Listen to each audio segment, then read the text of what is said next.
스리랑카에서 선교 사역할 때 그래도 일주일에 한 2번 정도는 밤에 나가서 운동을 하였습니다. 밤이라고 해도 운동을 하다 보면 마치 한증막에서 운동하는 것처럼 온 몸에 땀이 범벅이 됩니다. 그래도 운동을 해서 근력을 키워야만 더운 낮 시간을 이겨낼 수 있기 때문에 생존을 위해서 열심히 운동을 했습니다. 스리랑카에서 운동할 때도 그렇고 미국 LA에서 운동할 때도 그렇지만 운동하는 이 파트너는 주로 한국 사람들입니다. 한국 사람들끼리 모여서 운동을 하지요. 가끔 현지인들과 외국인들과도 운동할 때가 있지만 고정 멤버는 한국 사람들입니다. 아무래도 정서가 같고 공감대가 형성되기 때문에 대화가 통하는 사람이라서 그렇습니다. 한국 사람들이 모이면은 여러 가지 이야기를 하지만 스리랑카에서는 아내를 여러 명 두는 사람에 대해서 이야기합니다. 미국에서는 공원에서 마리화나를 피워대는 사람들 못마땅하다고 이렇게 투정거리기도 합니다. 한국 같으면은 경찰이 출동해서 단속하였을 텐데 이 나라 법으로는 허용하기 때문에 아무도 단속하지 않고 누구도 문제 삼지 않는다는 거죠. 이런 얘기들을 할 수 있습니다. 그런데 만약 한국 사람이 다른 나라에 가서 그 나라 현지법이 허용한다고 해서 그 어떤 행동을 하면 어떻게 될까요? 예를 들어서 캘리포니아에 사는 이 한국 사람이 마리화나를 피우면 어떻게 될까요? 캘리포니아에 있을 때에는 괜찮을 수 있습니다. 그러나 이 사람이 다시 한국으로 들어가면 바로 한국법에 의해서 처벌을 받게 됩니다. 세계 어디 있든지 한국 사람은 한국법을 따라야 합니다. 한국법을 어기면은 그는 범죄자가 되는 것이죠. 그런데 한국법이 마리화나를 금한다고 해서요, 캘리포니아에 있는 미국 사람 또는 독일 사람, 영국 사람, 이탈리아 사람 이런 사람들이 흡연하는 것에 대해서 한국법이 집행할 수 있습니까? 할 수 없습니다. 다시 말해서 한국 사람이 아닌 다른 나라 사람은 마리화나를 하든지 살인을 하든지 어떤 일을 해도 한국법으로 그들을 정죄할 수 없습니다. 법은 그 나라 영토 안에 있는 사람들이나 해외에 있는 자국민에게만 적용할 수 있지 다른 나라 사람에게 적용할 수는 없습니다. 무슬림 국가에서 아내를 4명 두고 살든 2명을 두고 살든 손가락질 할 수 없습니다. 그 사람들은 자기 나라 법에 충실하게 살아가고 있는 사람이에요. 자기 나라 법에 합당하게 살아가고 있는 사람이에요. 그 사람들을 죄인이라고 잘못했다고 손가락질을 할 수 없는 것이죠. 이처럼 법은 영토 안에 있는 사람이나 국민들에게만 적용할 수 있는 것입니다. 죄인이라는 이 말은요, 법정 용어입니다. 법을 어겼을 때의 죄인이라고 합니다. 법을 어기지 않는 사람은 죄인이라고 할 수 없습니다. 그래서요, 죄인은 어디 있습니까? 죄인은 다 교도소에 있습니다. 재판정에서 법을 어겼다고 확정되었을 때만 죄인이라고 합니다. 또 죄인이라고 하는 경우가 있습니다. 그것은 뭐냐면 나 스스로가 법을 어겼습니다라고 인정할 때, 자백할 때 그때 저는 죄인입니다라고 얘기할 수 있는 거죠. 다른 사람이 죄인이다라고 얘기할 때는 반드시 법에서 심판을 받은 이후에 죄인이다라고 할 수 있습니다. 자, 오늘 본문 말씀은요, 스스로 의롭다고 믿고 있고 다른 사람을 멸시하는 사람에게 예수님께서 하신 말씀이에요. 등장인물로는 바리새인과 세리가 나타나고 있죠. 바리새인은 율법을 잘 지킨다고 생각하면서 금식도 하고 11조도 드리는 사람입니다. 그는 하나님의 법인 율법을 잘 지킨다고 생각하였습니다. 그에 비해서요, 세리는 어떻습니까? 세리는 하늘을 쳐다보지도 못하고 가슴을 치면서 나는 죄인이로소이다라고 하고 있습니다. 예수님은 이 바리새인과 세리 두 사람을 놓고 보았을 때에 하나님 앞에서 의롭다 하심을 받는 사람은 바리새인이 아니라 세리라고 말씀하고 있습니다. 왜 바리새인보다 세리가 하나님 앞에 더 의롭다 하심을 입었을까요? 왜 의롭다고 생각하는 이 바리새인은 버림받고 죄인이라고 생각하는 이 세리는 선택함을 받아서 의롭다 하심을 받았을까요? 우리는 이 의미를 정확하게 알아야 합니다. 이것이 우리에게 아주 중요한 문제입니다. 우리는 어떠한 마음으로 어떻게 살아가야 하는지 정확하게 나와 있습니다. 이것을 잘못 알면요, 우리는 자꾸 바리새인처럼 살아가게 됩니다. 우리는 세리처럼 살아가는 것을 싫어합니다. 죄인 되는 것을 싫어합니다. 스스로 죄인 되는 것을 싫어해서 나는 의롭다, 옳게 산다 이렇게 생각을 하려고 하는 것이죠. 어떤 차이가 있는지 우리는 이 차이를 정확하게 알아야 합니다. 성경에는 의인과 죄인이 등장합니다. 악인도 등장합니다. 죄인과 악인의 차이는 무엇일까요? 누가 죄인이고 누가 악인일까요? 이것은 간단합니다. 죄인은 반드시 법을 어겼다고 판정될 때, 또는 자기 스스로가 저는 법을 어긴 사람입니다라고 고백할 때 그때 죄인이 되는 겁니다. 법의 판단을 받지 않는 사람, 법으로 정죄되지 않는 사람은 악인이에요. 똑같은 행동을 해도 법에 의해서 죄인이 되고 법의 판정을 받지 않는 사람은 악인이라고 하는 것입니다. 성경은 이 죄인과 악인에 대해서 정확하게 나누고 있습니다. 하나님의 법으로 정죄할 수 있는 사람을 가리킬 때만 죄인인 거죠. 하나님의 법으로 정죄할 수 있는 사람은 누구입니까? 하나님의 법 안에 있는 사람입니다. 다시 말했어요. 하나님의 백성만 하나님의 법으로 정죄할 수 있는 거예요. 하나님의 백성이 아니면 하나님의 법으로 정죄할 수 없습니다.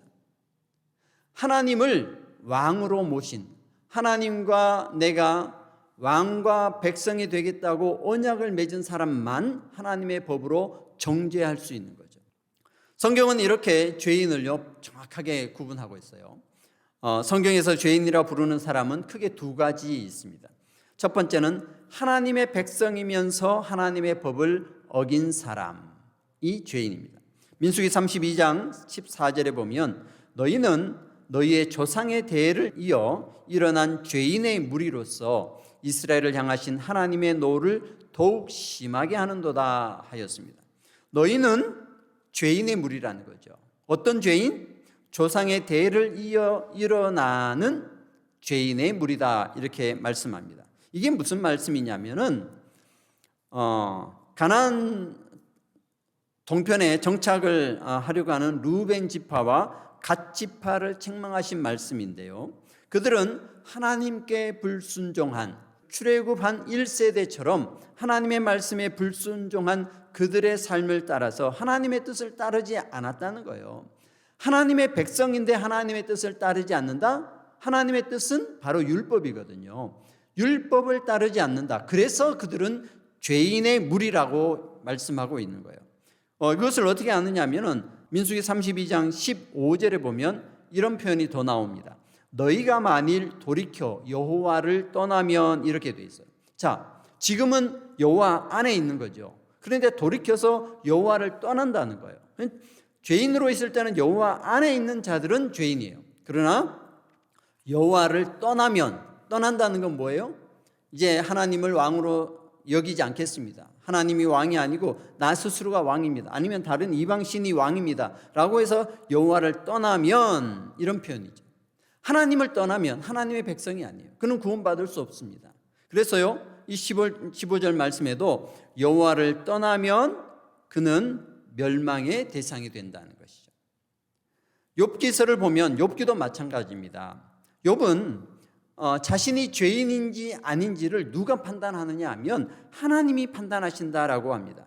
욥기 10장 14절을 보면 내가 범죄하면 주께서 나를 죄인으로 인정하시고 내 죄악을 사하지 아니하시나이다, 이렇게 표현합니다. 죄를 정하시는 분은 하나님이시라는 거죠. 하나님의 안에 있는 하나님의 백성일 때에 하나님이 죄를 인정해 주신다. 그래서 죄인이 된다는 거예요.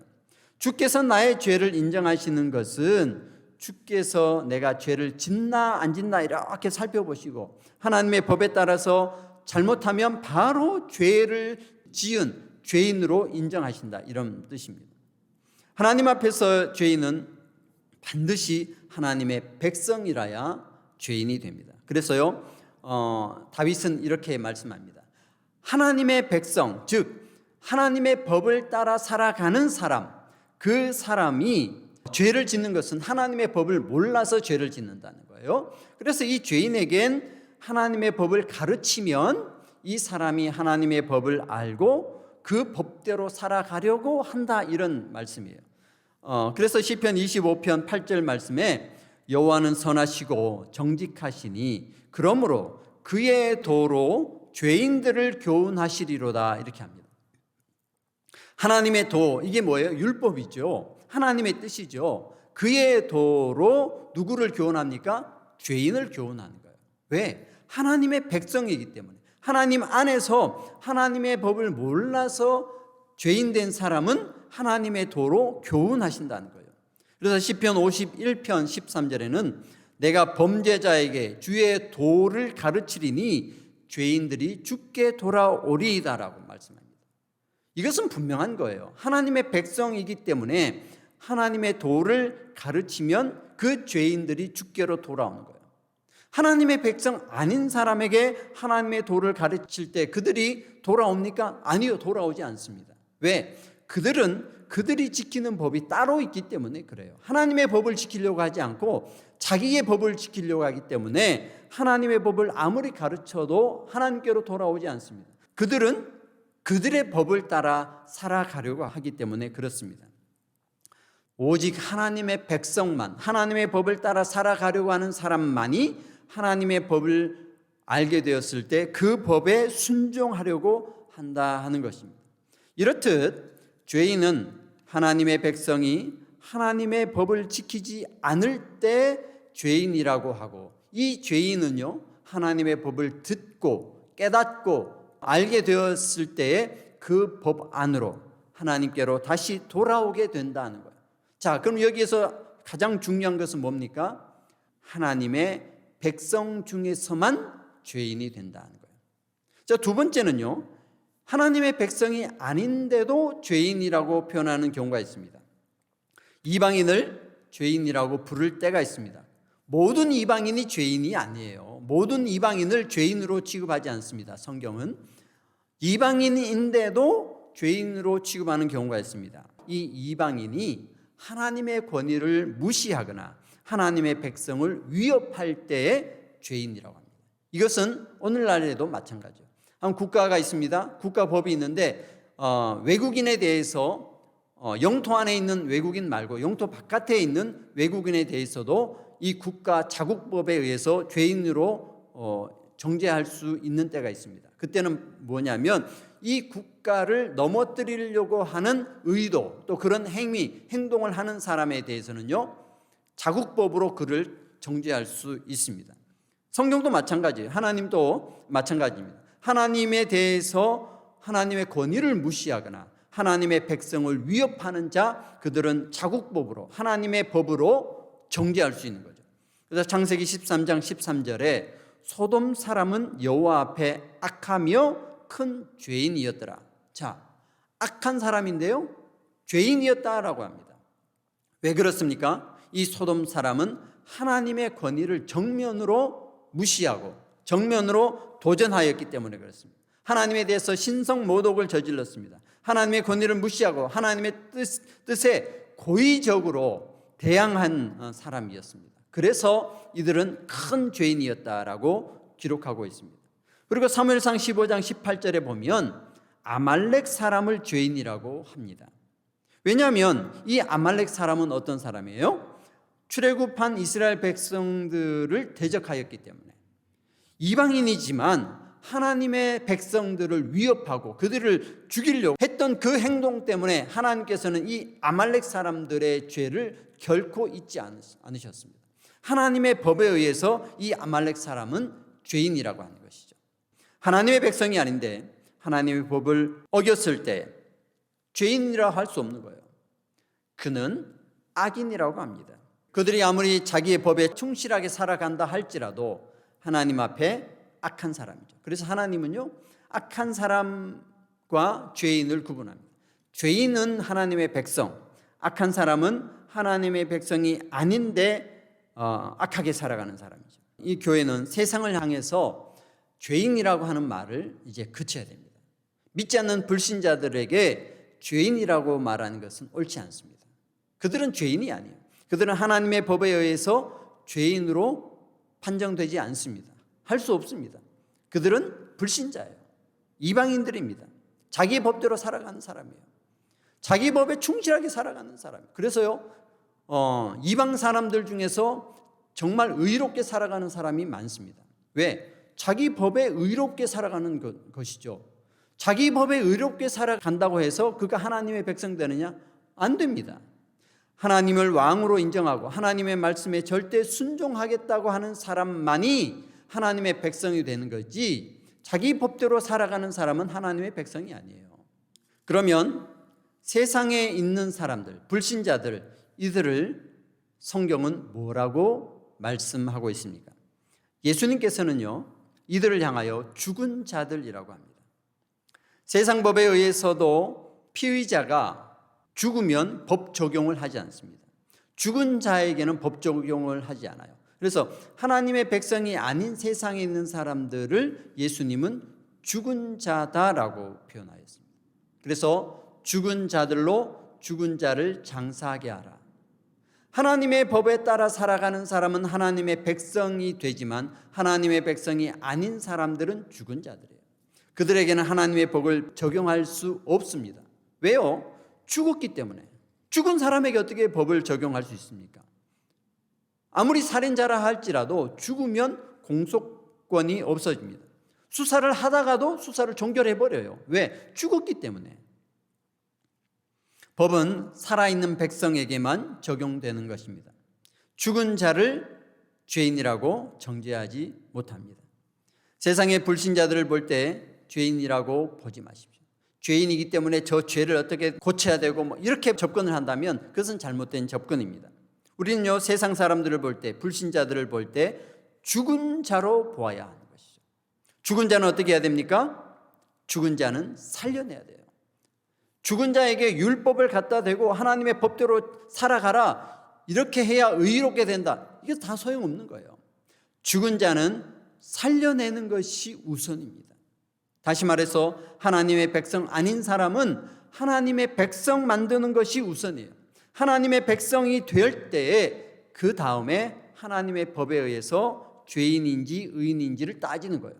백성도 안 된 사람에게 율법을 갖다 대고 이렇게 살아라 저렇게 살아라 하면은 그 사람은 죽었는데 어떻게 말씀대로 살아갈 수 있겠습니까? 응급실에 위급 환자가 왔습니다. 그런데 이 환자가 흉악범이에요. 의사는 이 죽어가는 이 환자를 대하면서 이 환자가 흉악범이기 때문에 너 빨리 가서 너가 지은 죄를 용서받고 합의하고 그리고 여기 와라. 그러면 내가 수술해 주겠다. 이렇게 할 수 있습니까? 그렇게 할 수 없습니다. 죽어가는 자는 얼른 그 생명을 살려놓는 것이 첫 번째예요. 살려놓은 다음에 그가 건강해지면 그 다음에 법에 따라서 용서를 빌든지 합의를 하든지 할 수가 있는 것입니다. 죽은 자는 먼저 살려야 합니다. 하나님 앞에서 죽은 자도 마찬가지입니다. 하나님 앞에서 죽은 자는 누굽니까? 하나님을 모르는 자예요. 하나님을 왕으로 삼지 않는 사람입니다. 하나님의 주인 되심을 모르는 사람입니다. 그래서 창조주 하나님을 외면하고 살아가는 사람들, 그들은 죽은 자예요. 에덴 동산에서 아담과 하와에게 말씀하신 것처럼 정령 죽으리라 해서 그들은 죽었어요. 하나님과 관계가 단절되었습니다. 하나님의 백성이 아닙니다. 그런데 하나님께서 그 사람들 중에 아브라함을 선택하여서 아브라함과 언약을 맺었습니다. 내가 너와 언약을 맺고 이 법에 따라 너를 대하겠다. 이 법에 따라서 나는 너의 하나님이 되어주겠다. 너는 나의 백성이 될 것이다 라고 말씀하셨습니다. 여기에서부터 하나님은 왕이 되시고 언약 안에 있는 사람은 백성이 되는 것입니다. 이 언약 안에 들어오지 않는 사람은 다 죽은 자예요. 죽어 있습니다. 죽은 자에 비해서 죄인은 살아있는 자입니다. 하나님의 백성된 자만이 죄인이 될 수 있습니다. 그러면 죄인 된다는 것은 긍정적입니까? 부정적입니까? 이건 긍정적인 거예요. 우리는 이 관점을 바꾸어야 됩니다. 광복절이 되어서 또는 독립기념일이 되어서 특사로 죄인을 사면해 주는 때가 있습니다. 특사로 죄인을 사면해 주는데 이 사면의 대상은 누구가 될 수 있습니까? 죄인만 될 수 있어요. 그 나라 국민만 될 수 있습니다. 그 나라에서 죄인으로 인정된 사람, 그 사람은 사면의 대상이 되는 거죠. 그런데 그 나라 국민이 아니에요. 그 나라 죄인이 아니에요. 그러면 사면의 대상이 될 수 있습니까? 없습니다. 사면의 대상이 될 수 없어요. 우리의 사면권을 가지고 계신 분이 계십니다. 누구시죠? 바로 예수 그리스도. 예수님은 우리의 죄를 사해 주시는 사면권을 가지고 계시는 분이에요.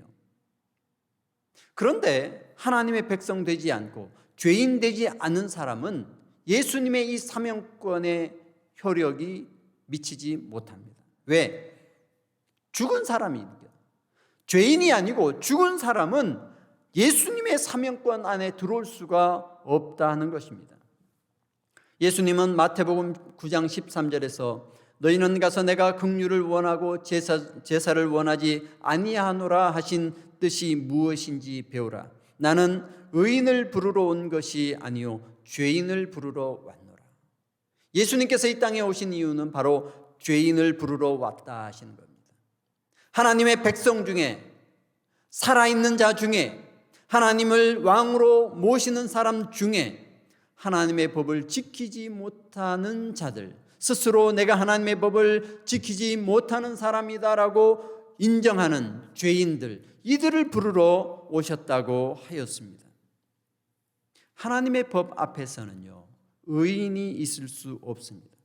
로마서 3장 10절에 기록된 바 의인은 없나니 하나도 없다라고 하였습니다. 왜 그렇습니까? 하나님의 율법은 하나님의 뜻입니다. 하나님께서 원하시는 정결하고 거룩한 법입니다. 이 법은 하나님께서 만족할 만한 법입니다. 그런데 세상에 있는 사람들이 이 율법을 온전히 지킬 수가 있겠습니까? 지킬 수가 없어요. 하나님의 백성된 자, 그리고 하나님의 율법을 참으로 사모하고 그 율법으로 살아가려고 하는 자는 스스로가 죄인임을 인정하지 않을 수 없습니다. 그래서 하나님 안에 있는 사람들은 다 스스로 죄인이라고 고백할 수밖에 없습니다. 그런데요, 오늘 본문 말씀에 보면 바리새인들은 어떻게 하였습니까? 바리새인은 내가 하나님의 율법을 다 지켜 행한다라고 생각하는 거예요. 어떻게 이럴 수 있습니까?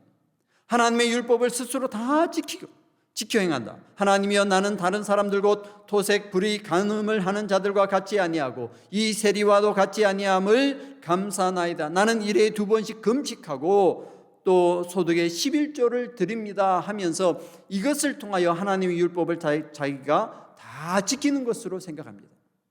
이거 어떻게 이렇게 될 수가 있는 것이죠? 이것은요, 이 바리새인들이 하나님의 율법을 하나님의 법대로 지키는 것이 아니라 자기 법으로 만들어서 지킨다고 하는 것입니다. 하나님의 율법을 하나님의 뜻대로 지키는 것이 아니라 하나님의 율법을 자기의 생각대로 바꾸어서 자기 법을 만들어서 그 법 안에서 지킨다, 이렇게 말씀하고 있습니다. 그래서 마태복음 7장 7절에서 9절까지 보면 사람의 계명으로 교훈을 삼아 가르치니 나를 헛되이 경배하는도다 하였느니라. 너희가 하나님의 계명을 버리고 사람의 전통을 지키느니라 하였습니다. 예수님께서는 이 바리새인들이 스스로 율법을 잘 지킨다고 하는 것을 무엇이라고 표현하였느냐 하면 하나님의 계명을 버리고 사람의 전통을 지키는 자라고 하였습니다. 이들은 뭐예요? 이 말씀의 의미는 무엇이냐면 하나님을 왕으로 여기는 것이 아니라 이들은 자기 스스로를 왕으로 여기는 거예요. 자기가 만든 법을 지키는 거예요. 사람이 만든 전통을 지키는 거예요. 하나님이 주신 법을 지키는 것이 아니라 사람이 만든 전통을 지키는 자들이라고 하였습니다. 그들은 하나님을 왕으로 여기지 않습니다. 사람을 왕으로 여깁니다. 이 법을 만든 사람을 왕으로 여기는 것입니다. 그러나 정말 하나님을 바라보는 자는 어떻습니까? 바로 세리와 같습니다. 하늘을 쳐다보지도 못하고 가슴을 치며 하나님이여 불쌍히 여기소서 나는 죄인이로소이다 라고 말씀드릴 수밖에 없습니다. 왜냐하면 하나님의 뜻을 알기 때문에, 하나님의 법을 알기 때문에 그 법에 의해서 나는 죄인이라고 고백할 수밖에 없는 이 사람은 진정 하나님의 백성입니다. 그렇기 때문에 그는 하나님 앞에서 의롭다 여김을 얻게 됩니다. 왜? 하나님의 용서가 들어갈 수 있기 때문이죠. 하나님의 백성이 아닌 죽은 자들에게는 하나님의 용서가 들어가지 않습니다. 그러나 하나님의 백성에게는 하나님의 용서가 들어갈 수 있는 것입니다. 예수님은 이렇게 말씀하였습니다. 나는 의인을 부르러 온 것이 아니요 죄인을 부르러 왔노라 라고 하였습니다. 이 말씀은 세상 법에 따라 죄인으로 판정받은 죄인을 말씀하는 것이 아닙니다. 예수님께서 부르러 오신 그 죄인은 인간 사회에서 인간들이 생각하는 그 법을 어긴 죄인을 부르러 왔다는 것이 아닙니다. 로마법을 어겨서 로마 감옥에 갇혀 있는 그 죄인을 부르러 오셨다는 말씀이 아닙니다. 한국법을 어겨서 한국 감옥에 있는 그 죄인을 부르러 왔다는 말씀이 아니에요. 이 말씀은 오직 하나님의 백성으로 하나님의 법에 죄인으로 여기는 하나님의 법을 어김으로 가슴 아파하는 그 죄인들을 부르러 오셨다는 겁니다. 하나님을 진정한 왕으로 섬김으로 왕 대신 하나님의 법을 지키지 못하는 그 가슴 아픈 마음으로 살아가는 이 죄인들을 부르러 오셨다는 것입니다. 예수 그리스도의 십자가의 보혈의 피, 구속의 피는 바로 이런 죄인들을 위한 것입니다. 하나님 나라의 죄인들입니다. 하나님의 백성들은 모두 하나님 앞에 죄인일 수밖에 없기 때문에 하나님의 백성들을 부르러 오셨다는 거예요. 그래서 예수님께서는 사역 처음 시작하는 그때 하신 말씀이 회개하라 천국이 가까이 왔느니라. 너희 마음을 돌이켜서 하나님께로 돌아와라. 하나님의 백성이 되어라 라고 말씀하신 거예요. 그 하나님의 백성이 되어서 스스로 하나님의 법에 의하여 죄인됨을 시인하는 자들, 이 사람들은 예수님의 십자가의 보혈의 피로 구속 곧 죄사함을 받게 되기 때문에 그렇습니다. 우리는 먼저 하나님 앞에 죄인이 되어야 합니다. 죽은 자가 되어서는 안 됩니다. 하나님의 백성이 되어야 합니다. 하나님의 법을 따르는 자가 되어야 합니다. 그 법에 따라 죄인임을 고백하는 자가 될 때에 예수 그리스도의 구원의 은총이 하늘로부터 임하게 될 것입니다. 우리 하나님 앞에 죄인임을 고백할 수 있기를, 하나님의 진정한 백성 되기를, 하나님을 온전한 주인으로 온전한 왕으로 모시는 하나님의 거룩한 백성 되어 하나님 저도 하나님 앞에 죄인입니다 라고 고백할 수 있는 그러한 사람이 되기를 주의 이름으로 축원합니다.